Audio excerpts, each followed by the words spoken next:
Top quality और consistent performance के लिए सिर्फ सिल्वर पंप नाम याद रखना। જામનગરના ધ્રોલ પાલિકાના વોર્ડ નંબર 7ના કોંગ્રેસના ઉમેદવારનું નિધન થઈ ચૂક્યું છે। કોંગ્રેસના ઉમેદવાર દશરથસિંહ જાડેજાનું હાર્ટ એટેકને કારણે અવસાન થયું। વોર્ડની ચૂંટણી અંગે કલેક્ટર કેતન ઠક્કરની પ્રતિક્રિયા સામે આવી છે કે રાજ્ય ચૂંટણી વિભાગમાં જિલ્લા કક્ષાએ અહેવાલ મોકલી દેવાયો છે। સામાન્ય રીતે આવા કિસ્સામાં વોર્ડની ચૂંટણી રદ થઈ જતી હોય છે। ઉચ્ચ કક્ષાએથી વિગતો આવ્યા બાદ નિર્ણય જાહેર કરાશે। નગરપાલિકામાં ચૂંટણી લડતા એક માન્ય રાજકીય પક્ષના ઉમેદવારનું અવસાન થયેલ છે। જે અંગેનો અહેવાલ પણ રાજ્ય ચૂંટણી પંચને સાદર કરવામાં આવેલ છે। સામાન્ય રીતે ચૂંટણીની ત્યાં મોકૂફ રાખવાની જાહેરાત થતી હોય છે। આગામી સમયમાં એને અંગેનો નિર્ણય જાહેર કરવામાં આવશે।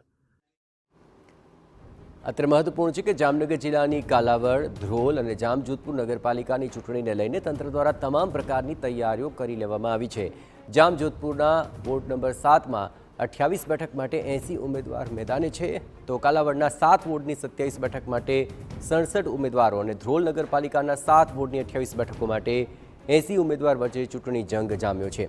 જ્યારે કે તાલુકા પંચાયતની પેટા ચૂંટણીમાં 1 બેઠક માટે 2 ઉમેદવાર સામે જંગ થશે।